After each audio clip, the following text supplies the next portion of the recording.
Are we gonna talk about that French dude and what happened in the news? We We No, I have no idea what you're talking about. have you heard about that French guy Jesse Smollett? Oh, we are not going to talk about him. Oh. Maybe if we have time at the end. I have about 2,000 words prepared. So, You're carrying the show tonight because I didn't get much study. I didn't do any studying because I came home and the hour I had before the show, I watched Bill Burr. So I'm just going the 3 or 4 times I've already listened to this chapter, and anything I have forgotten, I'll just blame on you. yeah, So. no, that works. Yeah, and plus, like I said, you're usually better off the cuff with just like whatever thing you have to say that like you relate to specifically, or with your experience, or your wit. Yeah. I mean, you don't have looks, but you got the wit. You're more pretend smart and belong on radio, not a visual platform, and where you have to rely on reading doesn't so much suit you either. Dude, I read, how often do I read this? And I'm the worst out loud reader of all time. Crazy Eddie. Probably shouldn't have this job. So, all right. Welcome in, welcome back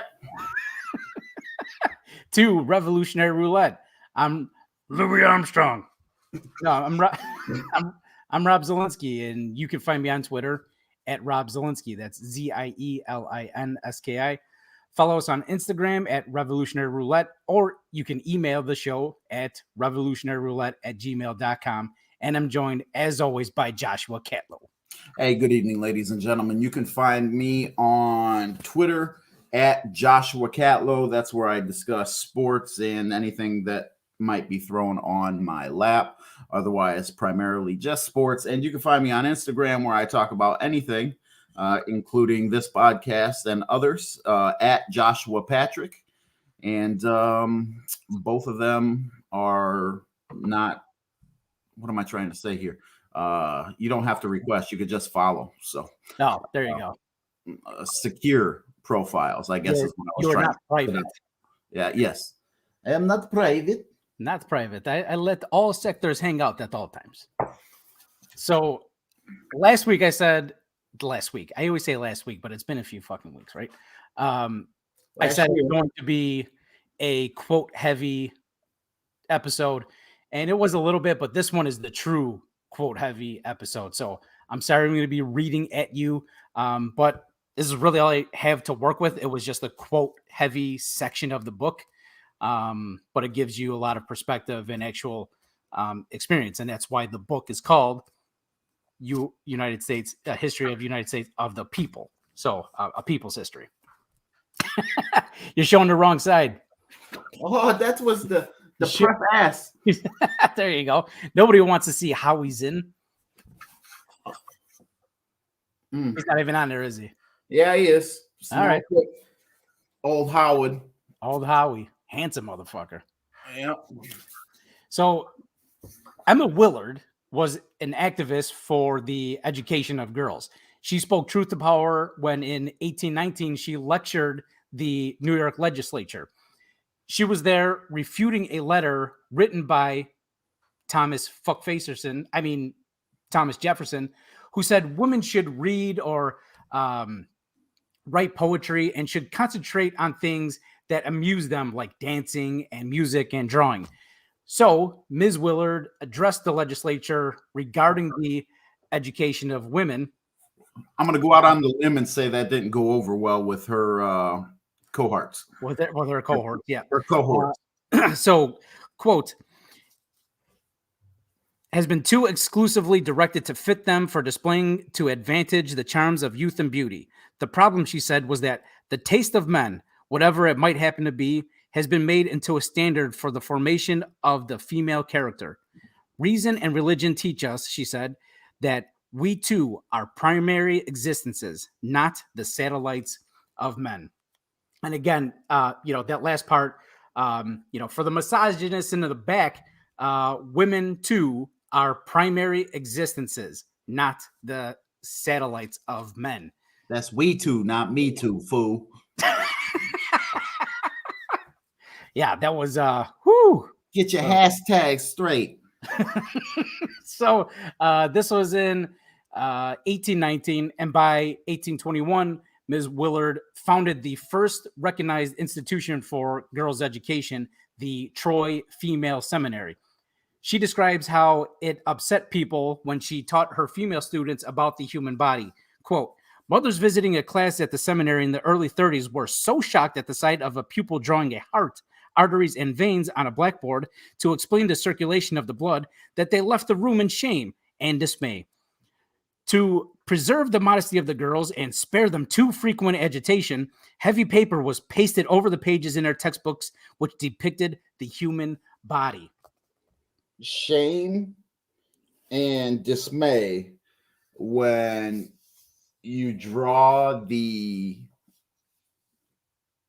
outline of what the human body thrives off of, both figurative and literally. Right. So if you can't draw that, I'm gonna say there was issue when we got into the clitoral and labia region. When we got to the reproductive system, yeah. Yeah, that's probably not going to be ideal for that conversation either. But that's what you said. They put a whole bunch of paper over it, just like in Big Daddy when the kid pisses all over the place. That's right. We can fix it. No need to look at this. No boobs here. Newspaper on it. Yeah, that's hilarious. That it reminds me of there was a part on that 70s show, and they're looking through a magazine, and it shows the women's reproductive system, and somebody walks up behind her, like, oh, who's going to Six Flags? Like it was a map at a fucking amusement park.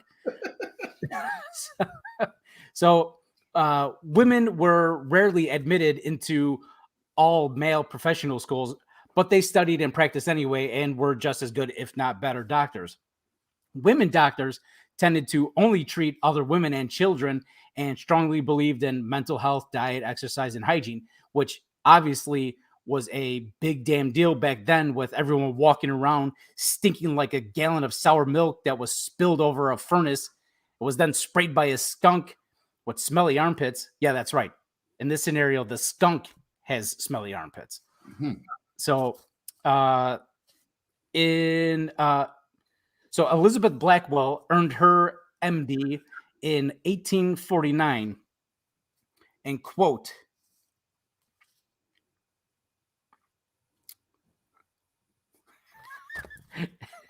okay, I found to give. Today, Junior. And I have like all these fucking arrows drawn and shit. I'm just like, okay, this is it jumps around a little bit. Right. Like, okay, let me write these arrows in the book in the margins, and then this way it'll be like smooth sailing. And yeah, so whatever it is, 10 minutes in, I'm gonna have to fucking delete half the shit in here. Elizabeth Blackwell earned her MD in 1849, and quote, she was active in the Peace Society and in anti-slavery work, taught colored students, and organized a debating club for girls. She was chosen to write the commencement address, then was told it was to be read by a man. She refused to write it. As lecturer for the Anti-American Anti-Slavery Society, she was at various times deluged with cold water, sent reeling by a thrown book, attacked by mobs. She was one of the first to refuse to give up her name after marriage. She was Mrs. Stone. When she refused to pay taxes because she was not represented in the government, officials took all of her household goods in payment, even her baby's cradle. Good Lord. Women obviously struggled to enter all male fields, particularly medicine.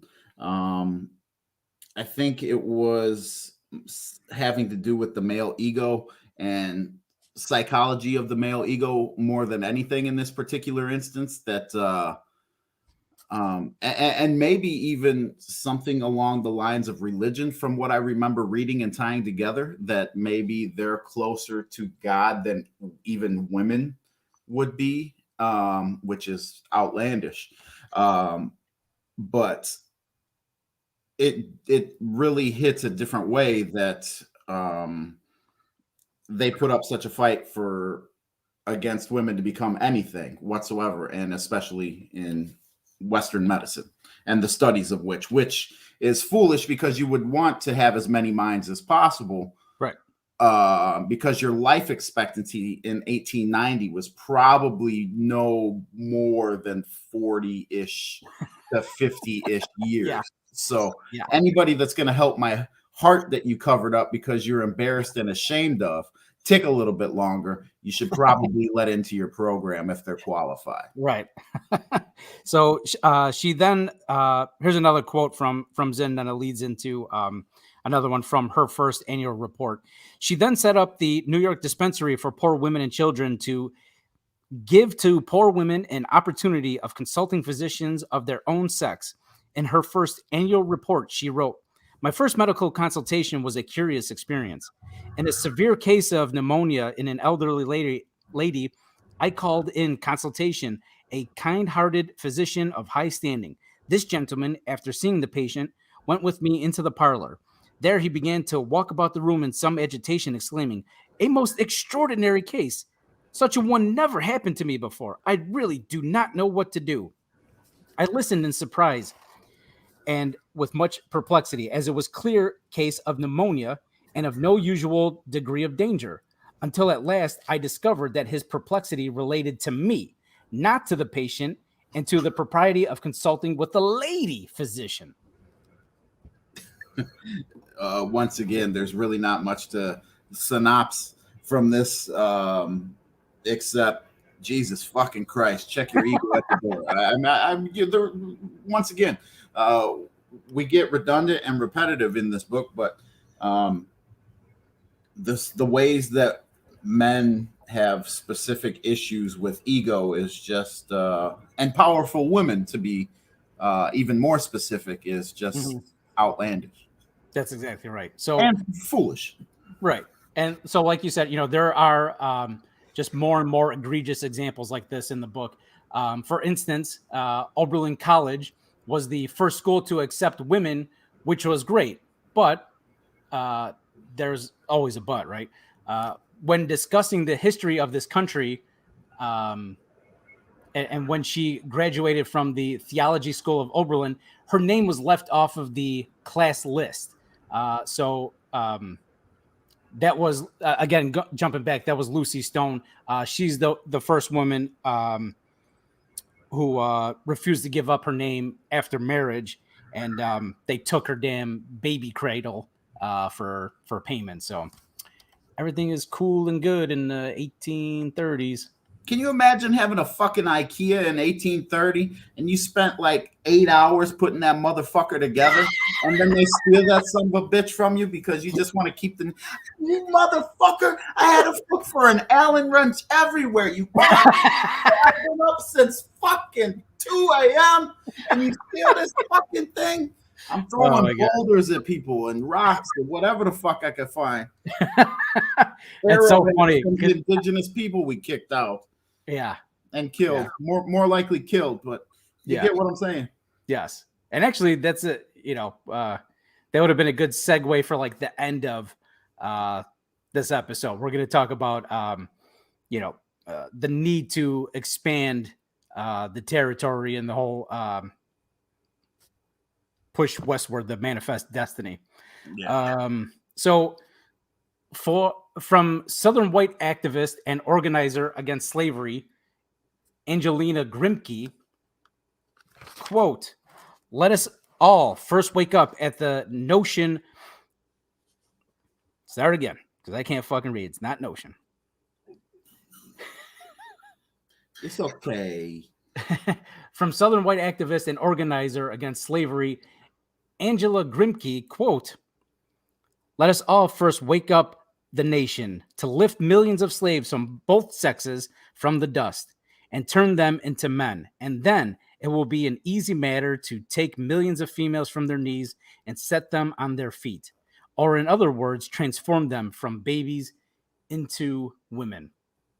And this just reminds me of the sort of intellect that we try to pass on, a sort of realization of class consciousness. And we could maybe talk more about that at the end of the chapter, but Grimke was such a revolutionary speaker. She spoke at the Boston Opera House for 6 consecutive nights at one point.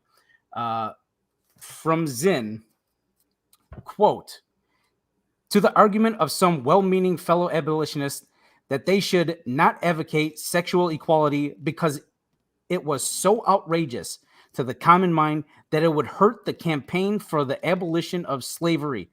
She responded, we cannot push abolitionism forward with all of our might until we take up the stumbling block out of the road. If we surrender the right to speak in public this year, we must surrender the right to petition next year and the right to write the year after, and so on. What then can women do for the slave when she herself is under the feet of man and shamed into silence? So, yeah, Miss Grimke there is basically saying we have to crawl before we walk here. Let's fight for sexual equality. Otherwise, we're still going to be seen as these inferior people fighting for what is perceived to be an unpopular cause. This probably is going to step on your toes a little bit, but Margaret Fuller, who was probably considered the leader or utmost feminist at that particular time in the early 1819s, 1820s. Mm-hmm. She said, let me read a quote from Zinn, or from her. There exists in the minds of men a tone and feeling towards women as towards slaves, which I think she was saying that they are disrespected and pushed aside as much as they are needed, is what I think she was trying to say in that quote. But she continues, we would have every arbitrary barrier thrown down. We would have every path open to women as freely as to man. And what women need is not as a woman to act or rule, but as a nature to grow, as an intellect to discern, as a soul to live freely and unimpeded. So what I think she's trying to say with that quotation is men know that women are needed for certain functions in their viewpoints, but they're taking for granted what else they can bring to the table. So obviously, to keep house, to take care of children, etc., women are obviously needed for, but they never take into consideration the fact that they can be writers, doctors, etc., is what I think they were trying to say with the quote. Right, and I would add to that the arbitrary barriers that's mentioned makes me think of not being admitted into certain colleges and medical schools, and obviously there was a fuck ton more of these arbitrary barriers simply because I don't know if you know this, but women are born with vaginas, so that's what I've heard. That's right.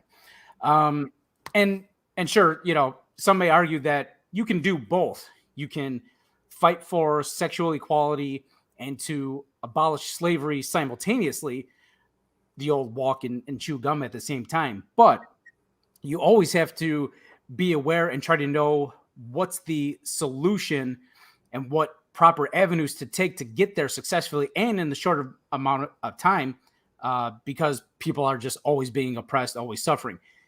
This is something else that we can discuss at the end of the chapter. But instead of, say, sexual inequality versus abolition of slavery, we could have an open discourse about reductionism, specifically race reductionists versus class reductionists. That would be an interesting, yeah. Okay, I'm in. And we just as soon as I finished that sentence, our one viewer fucking hung up. We might have a couple on Instagram. But on that's cool. But they obviously they can't see you, and they can only hear you, through my computer, so it doesn't sound as good as once I cut the podcast, right?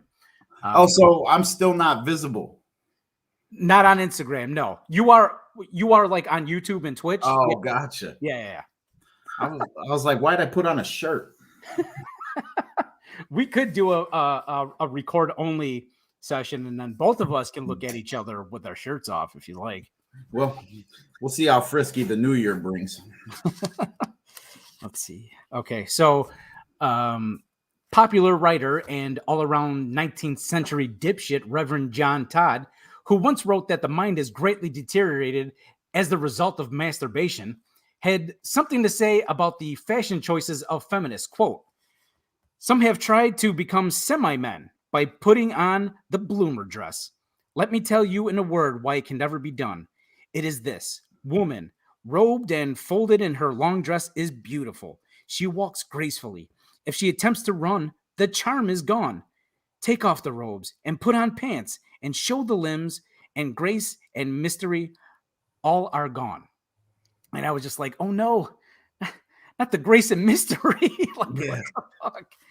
And like we were talking about earlier, like, don't you go showing your ankles to anybody. Yeah. Anybody. Not one fucking guy. They better not see one bone of your ankle or I'm going to be pissed. That's when the foot fetish developed, because that's the only thing you could see. It's like, God damn, I know that girl's got something under them clothes and them bloomers, but I can only see her tootsies. So, according to...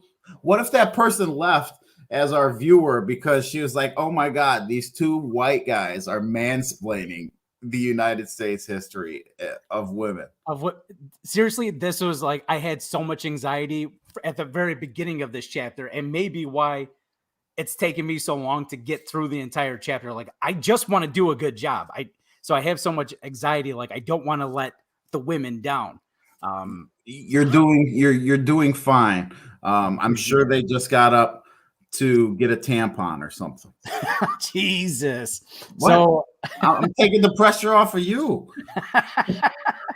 You're right. Ozzie Guillen taking the pressure off Gordon Beckham when he called him Jesus. He's the Jeebus. So, according to an 1830s letter from the General Association of Ministers of Massachusetts, that's a mouthful, it was commanded to ministers to ban women from speaking from pulpits. Quote, why don't I have the fucking quote ready?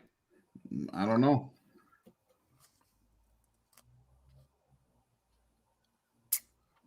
I think I got it.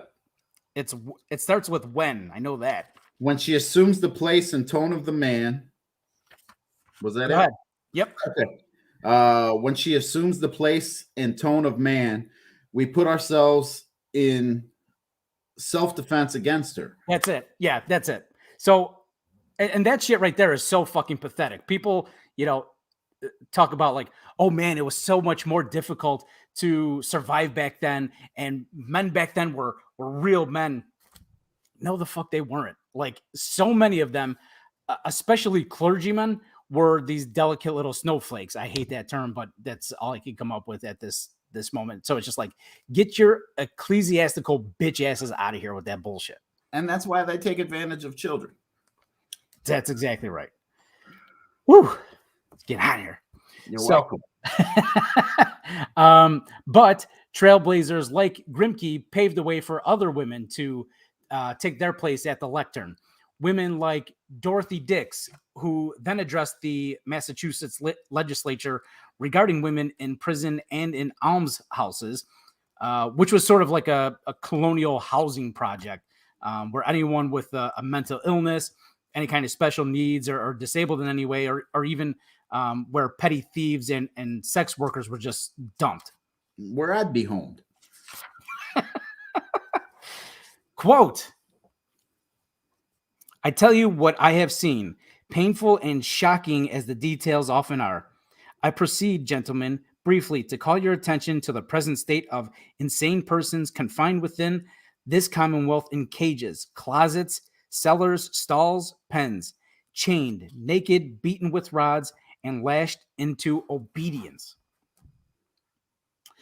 So So Grimke's address was in 1838 and Dick's was in 1843. So it took a few more years, but another woman was able to get up there and speak truth to power, and obviously for a great cause for just uh, civil rights, human rights, the way that they're treating people with disabilities.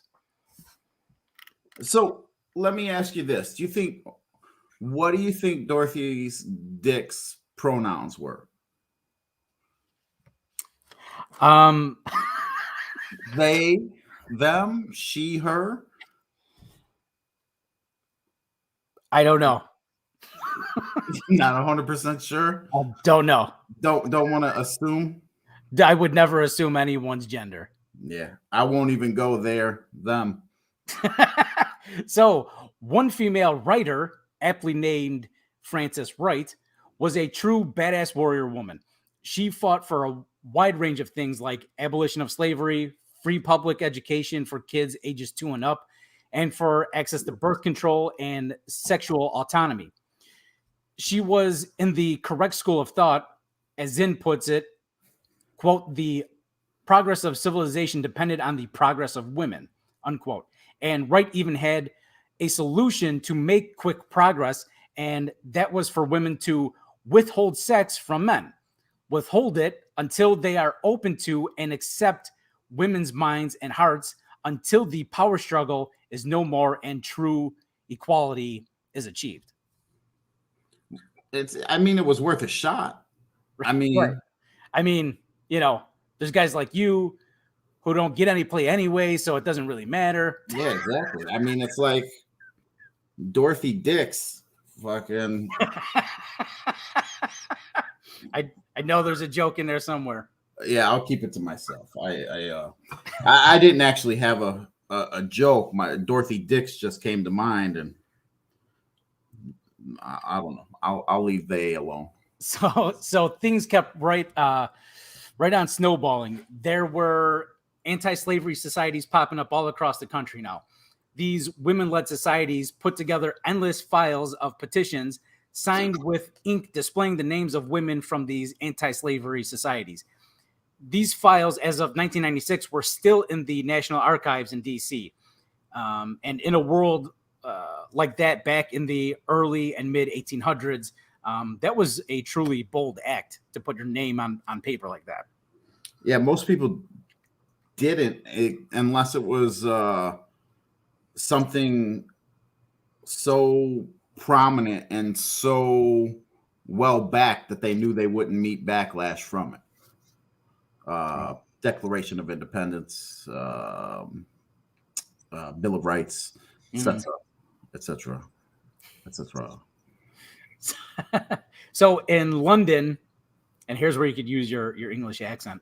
1840, there was a World Anti-Slavery Society convention, and after being argued and voted on, women were excluded from the convention, but they could meet on their own in the separate area enclosed by curtains so that they couldn't be seen. So that's good. And, of course the women were like, yeah, fuck that. And held a silent protest in the gallery. And I think that's awesome. But also the image of men trying to maneuver their way through women sitting and every spot on the floor is just hilarious to me. You're like, oh, sorry. Oh yeah, this is awkward. Oh, sorry. Yep. Just let me I'm gonna slide past you there. Okay. It's very Curb-ish. Yes. Can you imagine Larry and Jeff? No. Jeff, move your fat ass. You keep stepping on all these fucking women. But with any kind of convention, there was a lot of networking and new acquaintances and partnerships grew. Elizabeth Cady Stanton and Lucretia Mott, along with others, obviously, planned and held the first women's rights convention in history. Stanton was a housewife full of resentment who wrote, quote, "A woman is nobody, a wife is everything." Later, she wrote, quote, "My experiences at the World Anti-Slavery Convention, all I had read of the legal status of women and the oppression I saw everywhere together swept across my soul. I could not see what to do or where to begin. My only thought was a public meeting for protest and discussion. And that's all it really takes, right, to get started. A protest and a discussion, and maybe something like that, again, with this snowball motif, will lead to organizing and eventually becoming ungovernable. I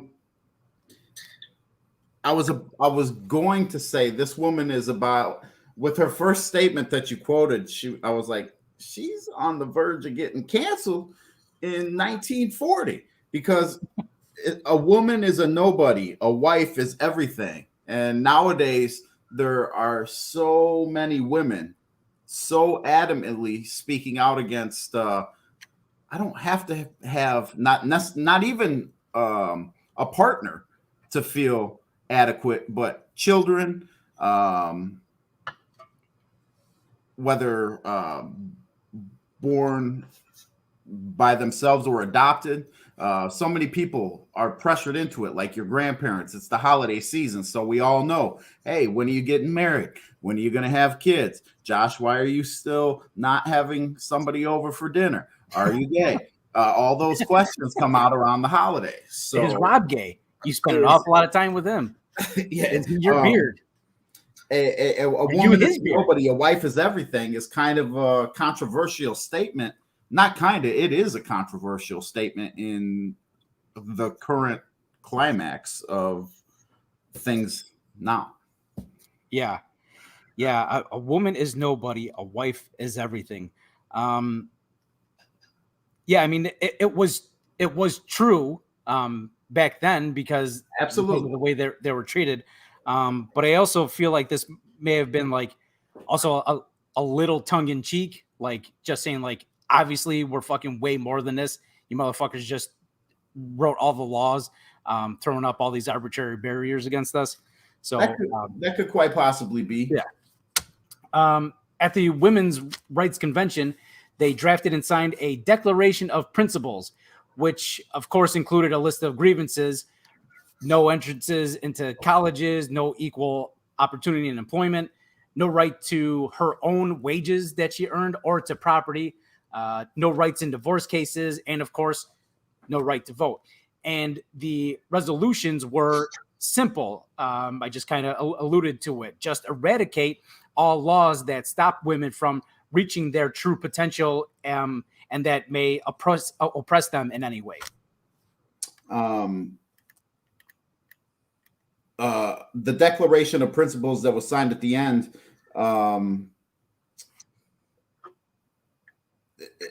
it greatly resembled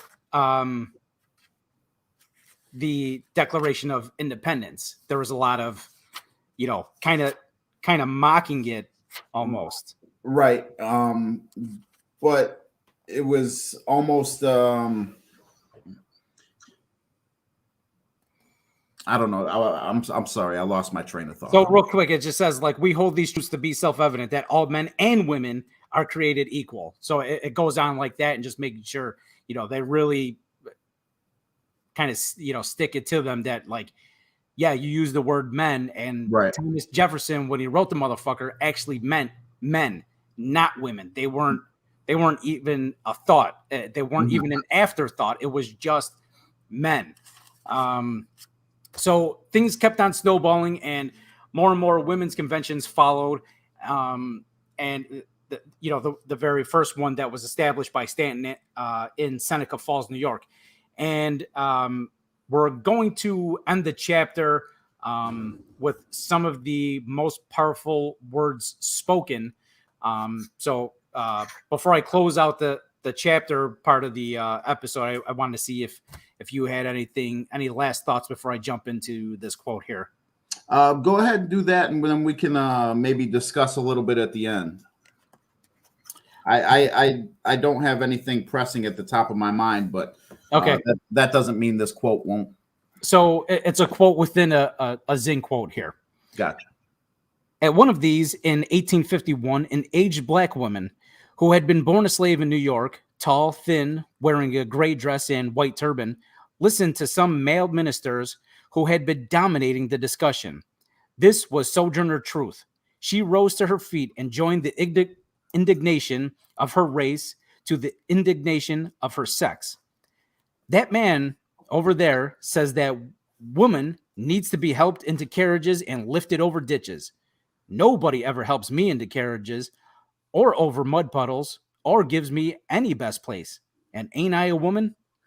Look at my arm. I have plowed and planted and gathered into barns, and no man could head me. And ain't I a woman? I would work as much and eat as much as a man when I could get it, and bear the lash as well. And ain't I a woman? I have borne 13 children and seen most of them all sold off to slavery.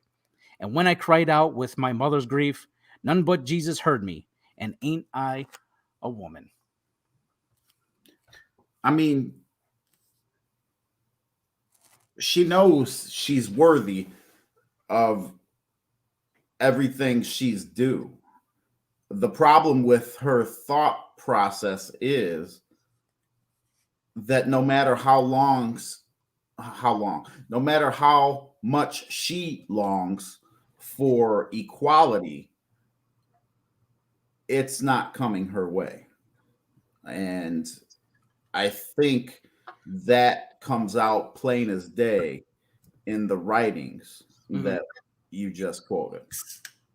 And I mean, this was, I don't know if this was like written beforehand or and practice or whatever, but this was, she actually said this at the convention. So I don't know if, and it says like she just stood up and went for it. So I don't know if she, if this was like, because this is some gorgeous poetry, right? And I mean, if this was top of right off the dome, like that makes it even that much more special. I think it was. I mean, the common denominator is just a common question of, ain't I a woman? I mean, don't I deserve this? I've seen my children leave and sold and die in some cases, more than likely. I've given everything to this country, and yet I don't even have the right to vote, the right to realm, the right to learn, the right to assemble in certain instances. Mm-hmm. Aren't I a woman?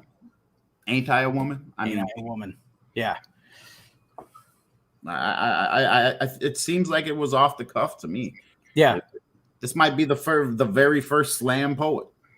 I mean, you really, yeah. I mean, I laugh, but it could very well could be true. So yeah, so that's it for chapter 6. The next time we dive into the book, it's going to be chapter 7, As Long as Grass Grows or Water Runs. And it's just looking at this first page, it's going to be, I mean, all the pages are rough to read, right? Just like the shit history that we weren't taught, and we're trying to convey to the 80 people that listen to this podcast and live stream consistently. So, did you say 80? Yeah, that's awesome. Yeah, but between the like I said, between the podcast and the views online, some are a little bit higher than others, but yeah, I mean the Christopher Columbus one, because I kind of recycled it when Columbus Day actually came, and that one's got over 100 listens. So at least that many people now know, Christopher Columbus was a piece of shit. Well, I got some great news for you folks. We're on page 125 of 680. So I know. There's plenty more where that came from. And one other thing that I did learn about Christopher Columbus, because I am still always just trying to pick up any detail that I can. Columbus, even though he sailed on the Spanish ships, the Nina, the Pinta, the Santa Maria. So and he was said to be Italian, right? Which he actually wasn't like full ass Italian. He was Genoan. So yeah. So like there's like a famous scene in Sopranos when they're saying it's anti-Italian Right. propaganda. Mm-hmm. He was from I don't know even fucking how to say it, if it's Genoa or Genoa, but whatever it is, that's where the fuck Chris Columbus was from. Do you know when I started giving a shit about Christopher Columbus? Never. Did you know you could kiss my ass? Yeah. So you need to make me a sandwich that's fucking salami. Eh? What the fuck? Oh, gabba go. So we could talk about the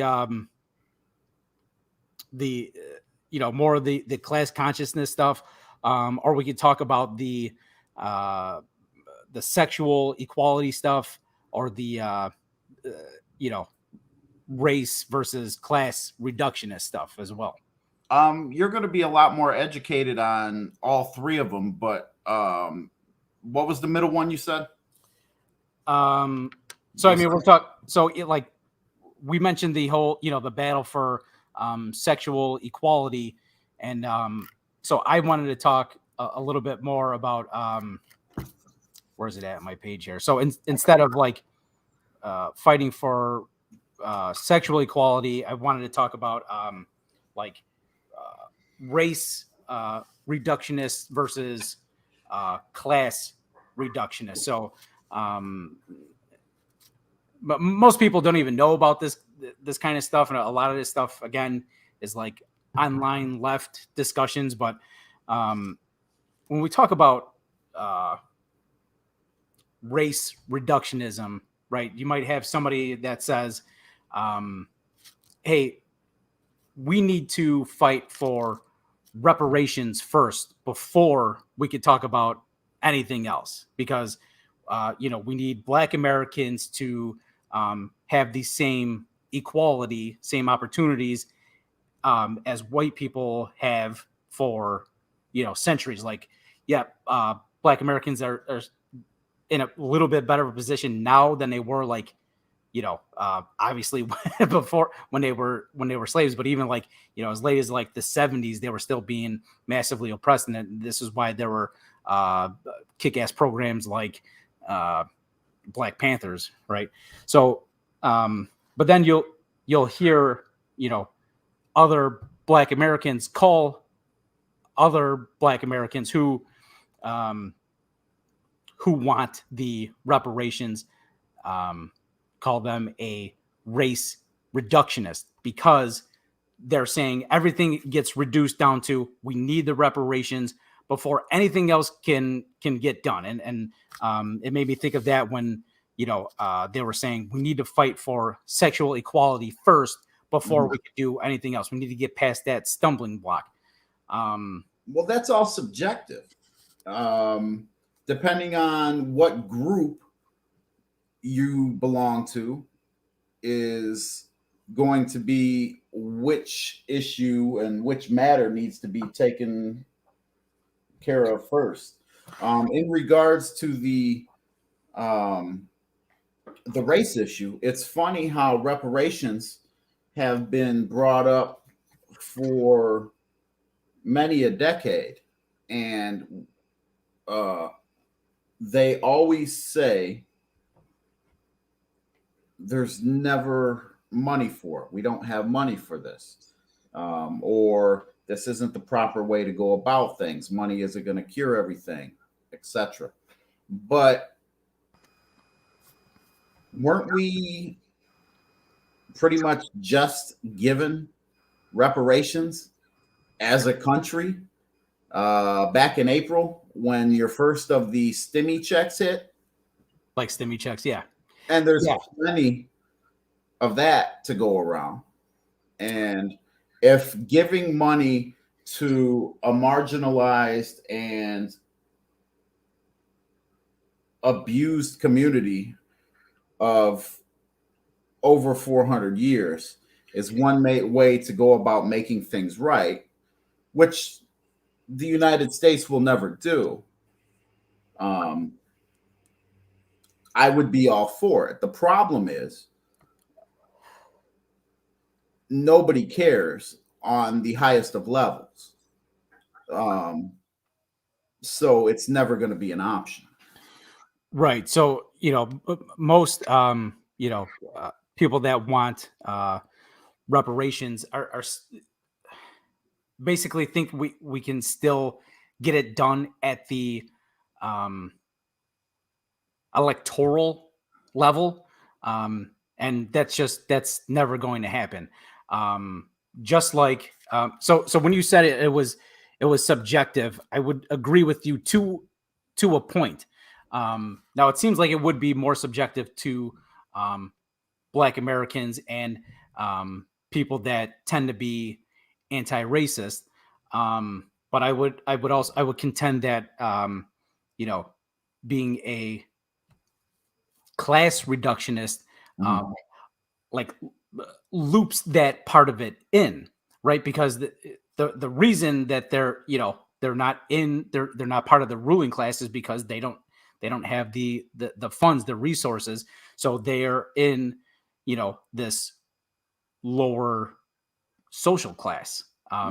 You're more studied in this than I am by far, but I would assume that race and class reductions support, or maybe not support is probably the wrong word, but tie in or intertwine at numerous points. I think class reductionism does tie in race reductionism, but not the other way around. Because if you would, we would be talking about, again, this is like a neoliberal idea, but if we did the UBI, if we did the, like the stimulus checks, but they were, like I said, UBI, they were monthly, they're recurring payments. Okay. Then you're bringing in all of the poor people, all of the people that are struggling, Black, white, Chinese, whatever. You're bringing in everybody. Whereas if you're going by race, you're strictly talking about Black Americans getting the help. So that's a tough situation to comment on too, because there's not a motherfucker in here. And I guess what I mean by in here is the Al Gore rhythm of the interwebs, but there's not a motherfucker in here that's going to turn down free money. None of us are that made. The problem is, are African American folks going to be upset, offended, feel slighted once again if it's all people struggling versus just African American folks struggling that receive benefits or reoccurring payments, right? Which, in most cases, I would think everybody that's struggling should be able to get it, but that would be one of the things that's up for interpretation. Right, and it could be something where it's like, all this shit is means tested anyway, right? So it's like, even if, let's say, electorally it got passed and Black Americans are going to get reparations, okay, it's still going to be means tested. It's not going to be, if you had, everyone takes a fucking 23andMe test. If you have any kind of African in you, you get money. It's probably going to be, 23andMe.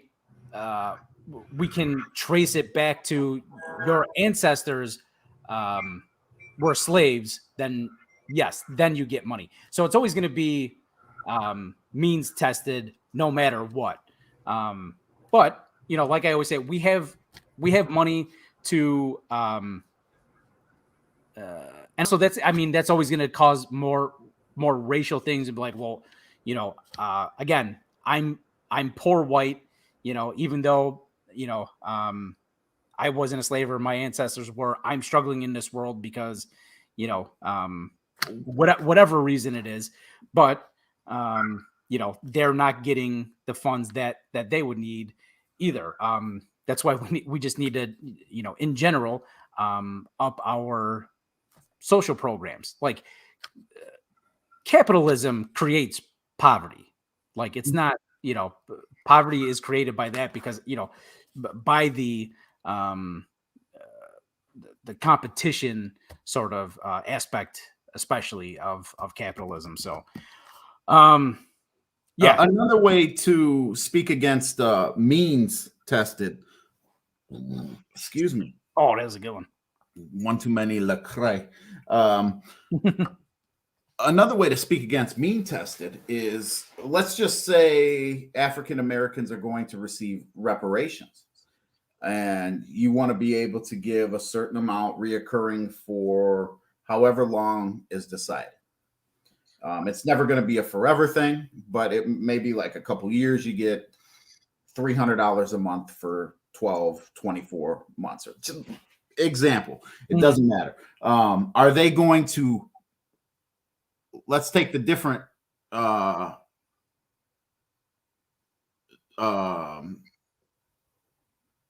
derivation of the word, and would black people who already make over 500,000 still be eligible for this $300 a month?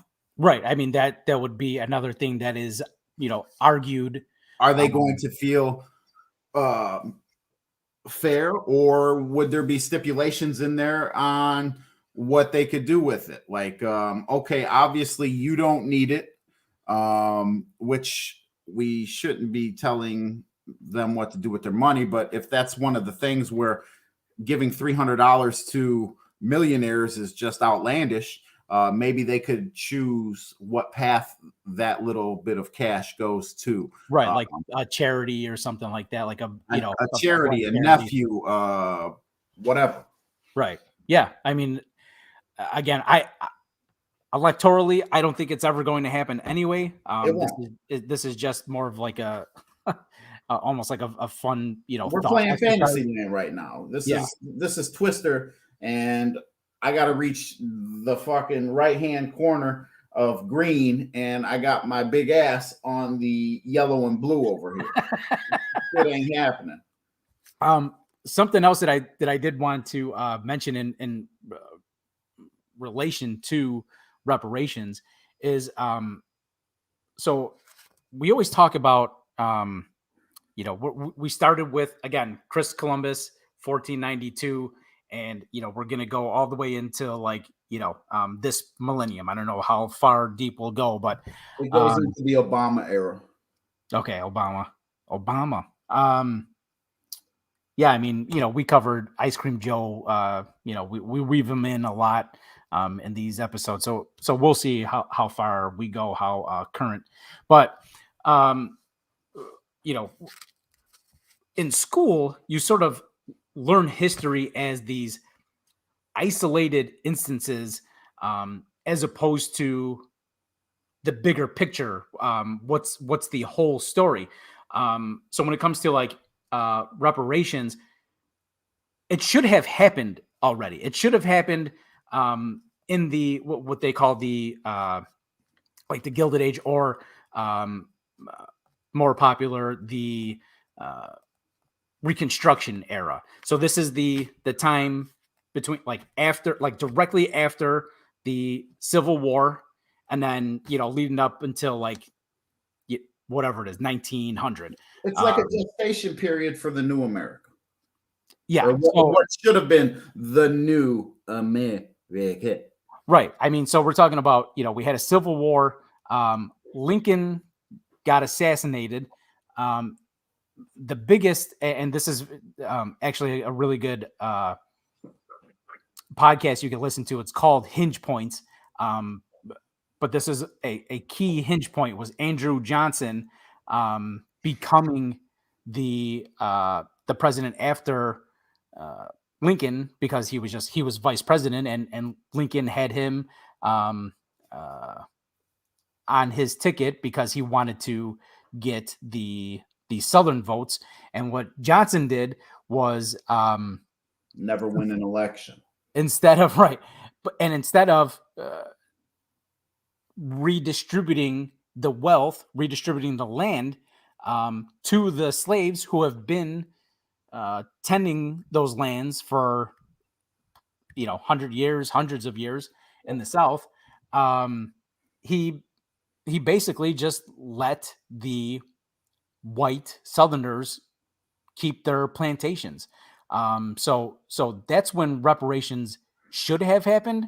They helped fight and win the Civil War, and just because Andrew Johnson happened to be president, even though the South lost the Civil War, they still won the fucking Civil War because they didn't really have to give up, their main source of wealth, the actual land that they could, cultivate whatever, obviously mostly like cotton and sugar. The first people that should have been offered land after the Civil War were the black men that fought for the Union, and then the black men that fought for the South. They should have been able to divvy up land as kind of the beginning of reparations as of then. And if you ask me, that would have been a good place to start. I mean, we're talking about the intimately oppressed women, and you want to give all the land to the fucking men. I'm just talking about the people that fought for the North, as opposed to they're on the front lines. I mean, there were even cases where there were runaway slaves who made it to like a sort of safe territory, and they became soldiers of the North, and generals like Benjamin Butler, who, by the way, should have been the vice president for Lincoln, and he said no, he didn't want the job because vice president just fucking sucks. So he knew he wouldn't have any real power. He would have more power doing what he ended up doing, and because he said no, the South still won the war after losing the war. So again, I just wanted to let people know and realize that, like, it's like doubly bad, the history that we learned in school, because it was whitewash history as it was, and we were taught in these sort of isolated instances that didn't tell any kind of story. And we talked about this like in one of the first episodes, how we mentioned Japan won the Russo-Japan War, but they weren't allowed to expand their empire because they weren't white. And then there was the U.S. blockade, especially on their oil, and then Pearl Harbor happened. Where when I was taught, it was like, oh, they were just Japan was part of the evil Axis powers, and they were blindsided, they were tight with the Nazis, and that's why they attacked Pearl Harbor. It's like, no, when the United States and the Allied powers were given every opportunity to make right, or to, let's just put it this way. Obviously not a historian, but when everything was said and done, Japan's last choice was to bomb Pearl Harbor, but we kept ignoring the opportunity to speak and sit down and negotiate. And so it's like they say, the voice of the unheard is violence. So that's what Japan rooted to. That wasn't their first choice. but it Right. certainly grabbed our attention. Yeah. It really wasn't the way that the planes were situated. There was only like one general who was who drew it up and was all for the plan. Right. And yeah, that's obviously not saying what they did was right. But we just want to make sure everybody knows But it was white. the the full ass story. So that's about all I have. I'm fucking spent now. It's been an hour just about. Any last thoughts, Seth Rogen? No, I'm good. As soon as I made the comment about divvying up the land between black men of North and South, I felt in my head that we're talking about the oppression of women in this chapter. And I immediately thought of that as I'm saying what I said. But you also got to keep in mind that in those times that the women of said men would have also benefited from that too. So yes, I'm a sexist pig, but with that comment, I was not trying to be one. No, and I was just totally poking fun. I 100% knew you. I was just making sure for anybody who might be listening that it almost goes back to the quote we read where a woman is nothing, a wife is everything. Mm-hmm. So the wives of the men who fought in battle would have received the dividends and eventually won it in divorce settlements later anyways. So Bazinga. And with that, at the risk of sounding eloquent, let's organize and become ungovernable. Yeah, that would be great. I don't like work very much, so I don't think I'm going to go anymore. Goodbye. Goodbye.